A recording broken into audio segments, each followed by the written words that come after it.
Assalamualaikum warahmatullahi wabarakatuh.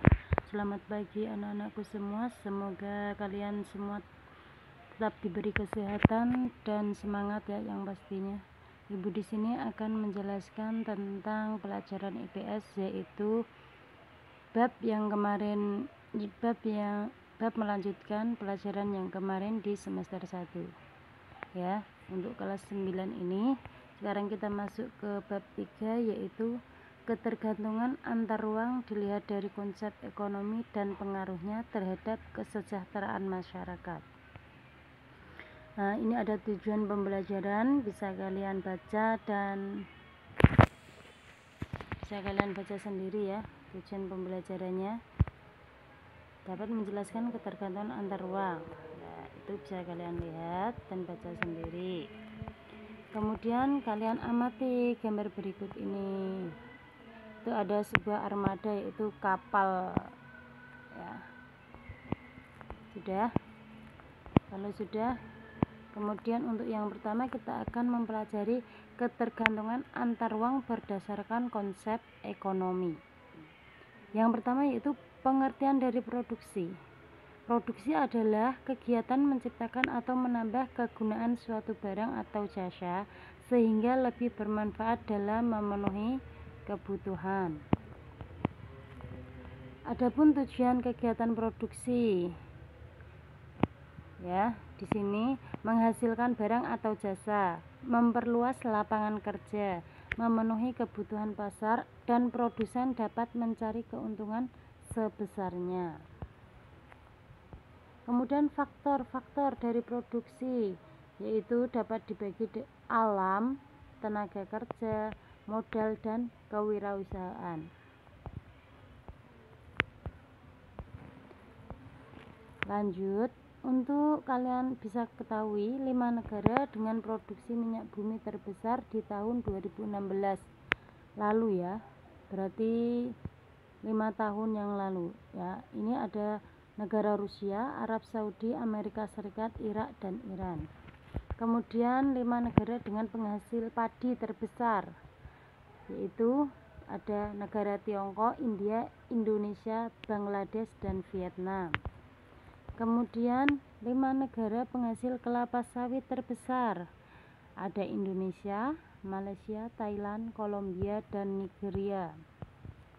Kemudian penghasil kayu bundar terbesar, ada Amerika Serikat, India, Tiongkok, Brasil, dan Kanada. Kemudian 5 negara penghasil daging sapi terbesar, yaitu ada negara Amerika Serikat, Brasil, Tiongkok, India, dan Argentina. Lanjut ke perikanan tangkap di laut terbesar, ada negara Tiongkok, Indonesia, Amerika Serikat, Rusia, dan Jepang.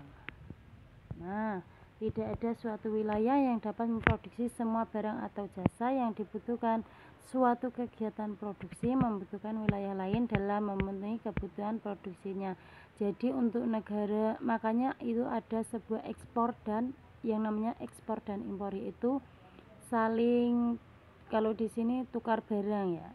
Kalau di sini mengekspor itu mengeluarkan, mengimpor itu memasukkan ya. Jadi ada ekspor dan impor, atau contohnya misal dari di daerah, kalau di Indonesia ya, coba kalau di daerah laut ya, kalian mengekspor ikan, kita ekspor ke yang daerah pegunungan itu menghasilkan padi misalnya ya, itu kan tidak bisa memenuhi di wilayah tertentu, harus beda wilayah lain untuk memenuhi kebutuhan produksinya. Kemudian distribusi adalah kegiatan yang dilakukan oleh orang atau suatu badan untuk menyampaikan barang atau jasa dari produsen ke konsumen yang membutuhkan.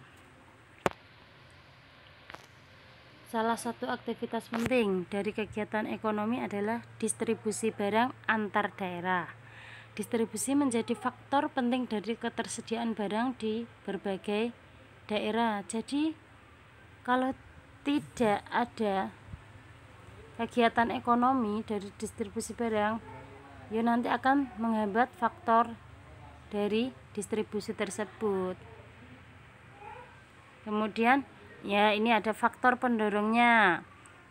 Adanya ketersediaan pasokan barang, alat, angkut, dan transportasi yang memadai, infrastruktur distribusi memadai seperti jalan raya, biaya pengangkutan cukup murah.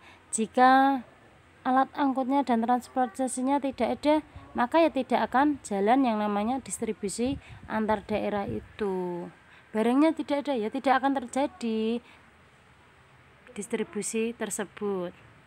Kemudian faktor penghambat distribusi, ya ini ada penghambatnya, terhambatnya pasokan barang, faktor cuaca yang tidak mendukung, kurangnya armada pengangkut, biaya pengangkutan yang tinggi, kualitas infrastruktur distribusi kurang baik seperti jalan raya yang rusak atau tidak tersedia, semisalnya di daerah terpencil seperti itu, maka itu akan menghambat distribusi ke daerah lainnya.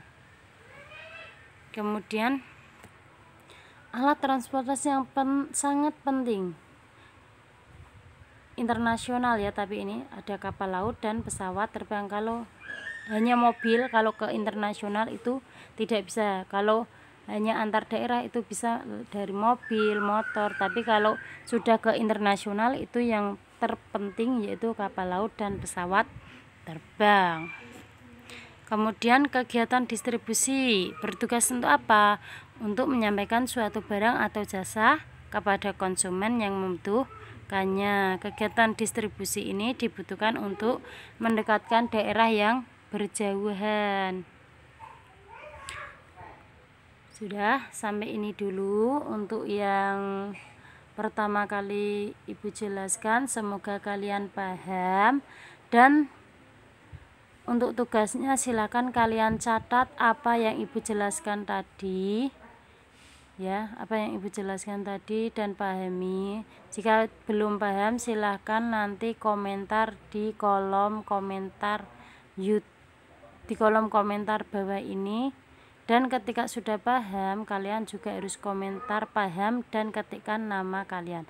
Jika tidak paham ketikkan nama kalian, Bu saya belum paham yang tentang ini, dan ketikkan nama kalian. Jangan lupa like dan subscribe juga. Terima kasih. Bujum akhiri. Wassalamualaikum warahmatullahi wabarakatuh.